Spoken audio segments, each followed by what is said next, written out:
Hey guys, welcome back to this channel. In this video I will be teaching you how to configure the Yuzu emulator to be able to play the new Mario vs Donkey Kong game. So in this case I will be teaching you first to be able to configure it and also install the necessary files to the Yuzu emulator to be able to run the game without any issues on the emulator. So in this case, the first step that we have to do, it will be download the Yuzu emulator. For the reason, we have to go to google.com and just type Yuzu and search that. After that, we only have to go to the downloads page of Yuzu and then go to download for Windows. Select where we want to save our installer. In this case, I save on my desktop, and over here I have the Yuzu installed. So in this case, we only have to open the Yuzu. Just wait a few seconds, wait the installer is open. And after that, we have different options. You will have the option to just tap install. In that case, you only have to press install. I will be pressing update because I already have the Yuzu installed on my computer. So, but in that case, you have to press install. And you will have a page like this. We only have to exit, and we have a shortcut about Yuzu. With that, we'll be able to just to complete the first part of the installation of Yuzu. For that reason, we only have to open Yuzu. Just wait a few seconds. It will be opening, and we have the emulator open. At this part, we only have the emulator installed. For that reason, we have to download the additional file that you will find on the link pinned on my video. So make sure to search all the information that will be leaving on the commentary section that will be able to find these additional files. For this case, you only have to press right click and just extract here. It will be giving you two folders. One will be the firmware and the keys. By the moment, we only have to open the keys folder, double open, and then go to the Yuzu emulator on the file option, open Yuzu folder, and we will have this folder.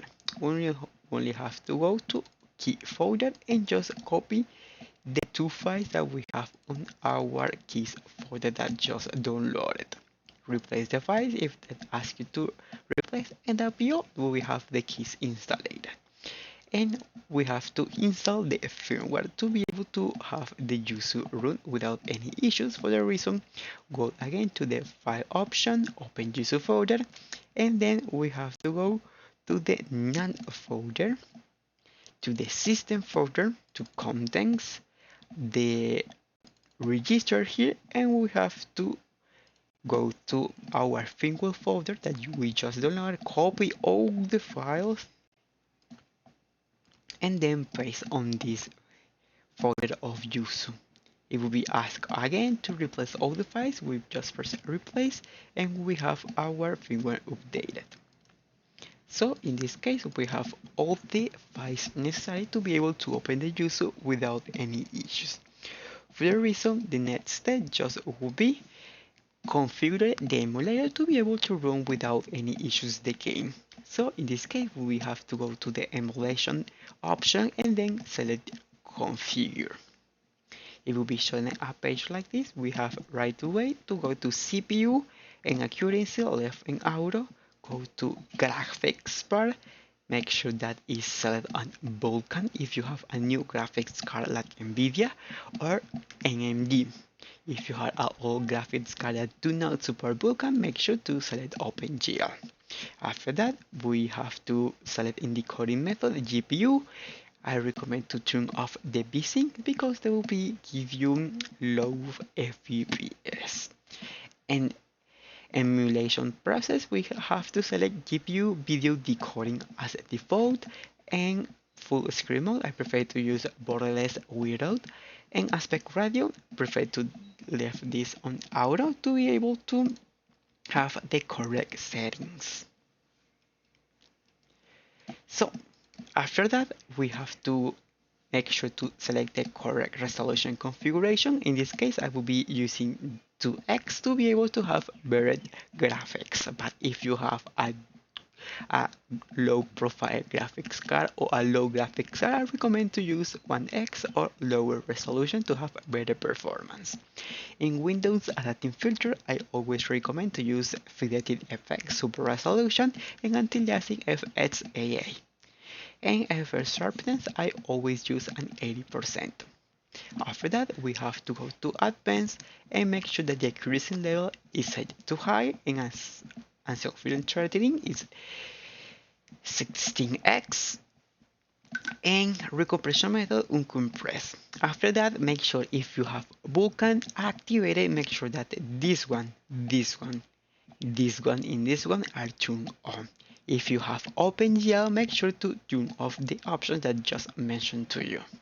After that, we have to go to the audio part and select which option that you prefer. In this case, I will be used to go to surround mode too, because I have a headset that supports the surround audio.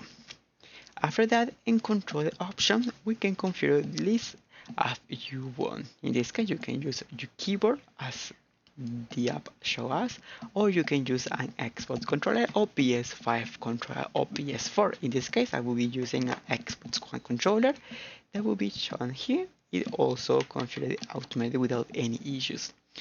After that, I press OK. So in this case, the next step will be install any update that the game may have. For the reason, if you have all the information, you only have to go to File, install File to NAND, and press what is your update. In this case, I do not install a game because I really have my game updated. And after that, we only have to just launch the game. For the reason, I will be launching the game to show you that the game is running